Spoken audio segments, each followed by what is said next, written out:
Allahumma zayyin bil Qur'ani lisani wajammil bihi wajhi wa Assalamualaikum warahmatullahi wabarakatuh.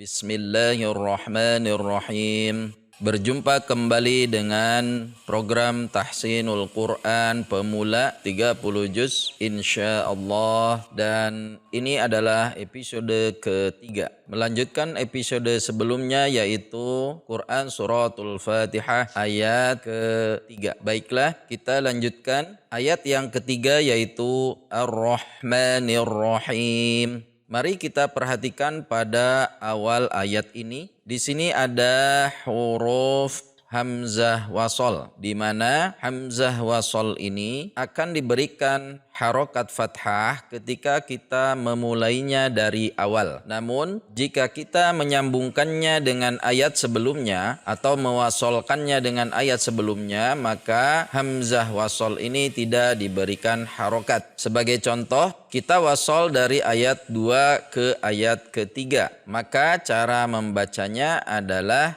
narro, narro, bukan na'arro. Perhatikan, alhamdulillahi rabbil alamin arrahmani, sehingga dibacanya narrahmani. Mari perhatikan, pada mushaf Departemen Agama tidak ada tanda apapun pada alif lam ini, pada hamzah wasol ini. Namun pada mushaf Madinah, maka di atas alif terdapat tanda kepala sode kecil. Ini menunjukkan adalah hamzah wasol. Baiklah, kita mulai membacanya dari awal ayat ketiga. Maka hamzah wasol ini diberi harokat fathah. A masuk ke huruf ro, ada tasydid. Setiap ada tasydid, maka harus ada tekanan saat membacanya. Jenis tekanan yang terjadi dipengaruhi oleh sifat huruf tersebut. Dalam hal ini, hurufnya adalah huruf ro. Huruf ro memiliki sifat bainiyah, yaitu antara tertahan dan tidak. Sehingga saat tasydid, maka a masuk ke ro dengan ada tekanan ar.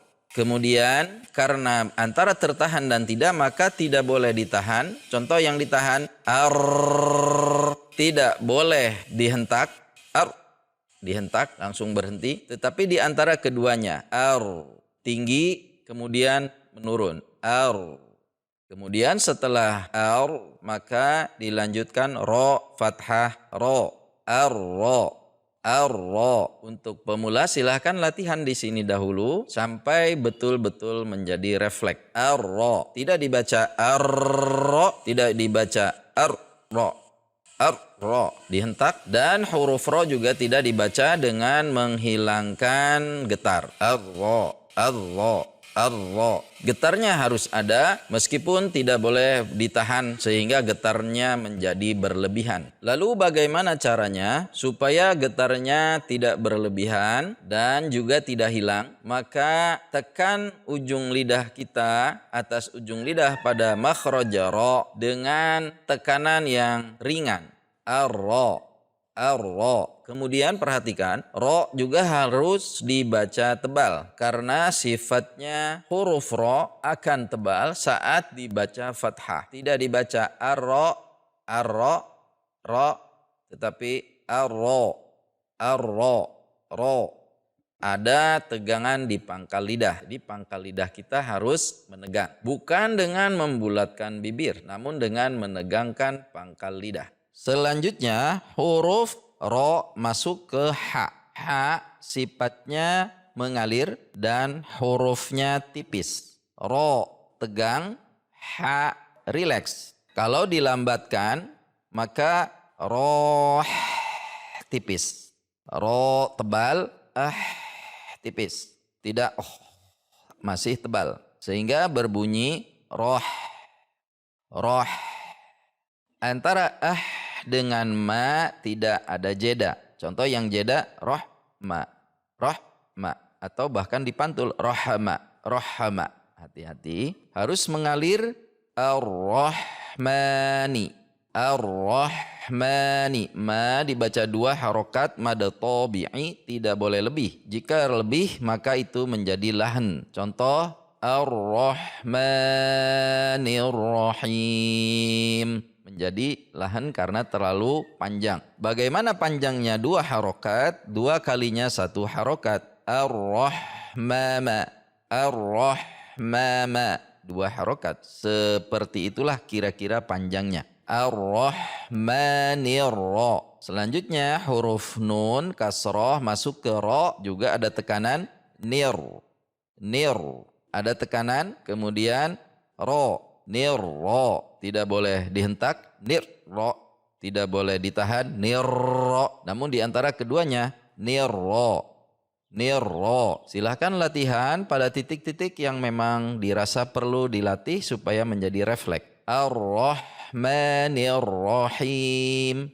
Himi. Himi huruf ha, makhrajnya sama dengan huruf ain. Sebagaimana yang sudah disampaikan, harus tipis, tidak dilepas menjadi himi, tidak ke atas menjadi khimi. Khimi menjadi huruf kho, tetapi di tengah tenggorokan himi. Himi ha kasra ya sukun mad tabi'i. Jika dibaca wasol atau mau terus disambung ke ayat selanjutnya, maka ini dibaca 2 harokat. Himi maliki, 2 harokat. Karena kita memakai jalur syatibiyah dari riwayat Hafs dari Imam Asim, maka jika akan mewasolkan antara ayat ketiga dan keempat, huruf mim yang bertemu dengan mim yang kedua-duanya berharokat, maka dibaca idhar, sehingga dibacanya mima. Mima, dua-duanya dibaca dengan idhar. Ketika kita ingin waqaf pada ayat ketiga, maka himi mimnya disukunkan, karena kaidah setiap waqaf atau ingin berhenti adalah huruf terakhir kita sukunkan. Di sini huruf terakhirnya mim, maka mim kita sukunkan.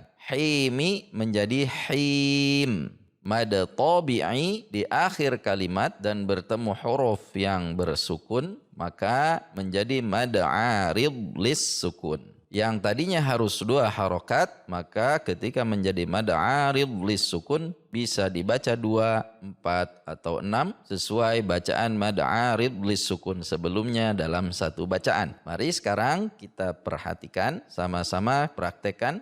Ar-Rahmanir Rahim. Ar-Rahmanir Rahim. Selanjutnya ayat yang keempat. Ma 2 harokat, jalur syatibiyah atau riwayat yang kita gunakan, ini dibaca panjang 2 harokat mad tabi'i. Maliki, huruf kaf tidak perlu dibaca dengan terlalu banyak udara. Maliki, biasa saja. Maliki, maknya 2 harokat mad tabi'i, tidak boleh lebih. Maliki, terlalu panjang akan menjadi lahan. Selanjutnya yau. Yau, ya fathah wawu sukun, namanya bacaan lin atau bacaan layin. Tidak boleh dibaca yau tetapi yau, pendek. Yau. Kalau kita ilustrasikan dengan tulisan Y-A-W, yau, bukan Y-A-U, yau. Dibaca harus U betul, tidak yau, harus membulatkan bibir. Yau, yaumid, mim kasrah masuk ke alif lam syamsiyah, huruf dal. Mid, setiap tasydid harus ada tekanan. Mid, ada tekanan. Mid, huruf dal sifatnya tertahan atau syiddah, maka seolah-olah berhenti namun tidak berhenti, sebetulnya hanya menahan di titik dal. Mid dini, mid dini. Di 2 harokat mad tabi'i, ni 1 harokat. Namun jika waqaf maka nun disukunkan dan menjadi bacaan mad arid lisukun 2, 4 atau 6. Mari kita latih sama-sama, perhatikan. Maliki yaumiddin. Maliki yaumiddin. Huruf dal, ingat bukan huruf D bahasa Indonesia. Ujung lidah atas ujung lidahnya menempel di titik huruf ta. Sama dengan ta, sama dengan to. Dal, ta, to. Jika huruf D ujung lidah lebih ke atas langit-langit, tetapi kalau dal atas ujung lidah menempel di perbatasan antara gigi seri atas dengan gusi gigi seri atas. Dibaca harus I betul, tidak den, harus din dengan menarik rahang ke bawah. Maliki yaumiddin, maliki yaumiddin.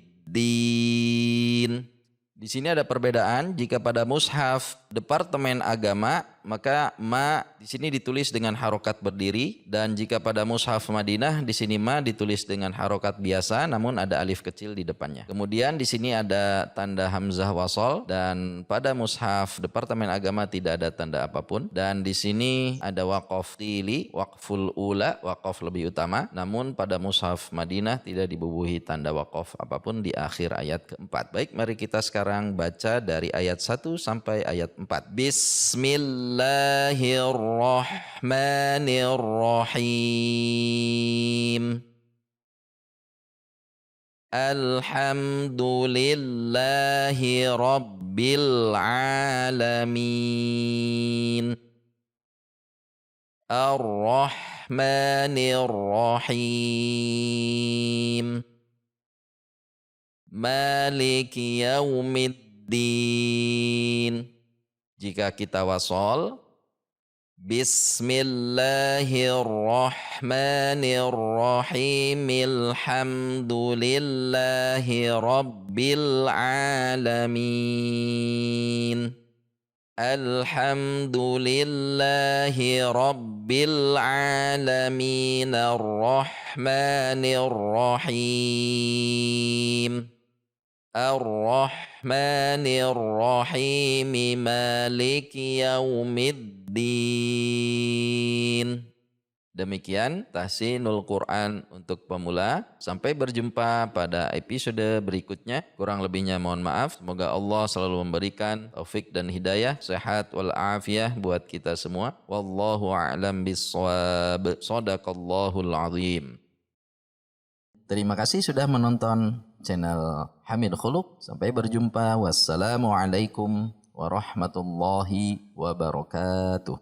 Kalamun qadimun la yumallu sama'uhu, tanazzaha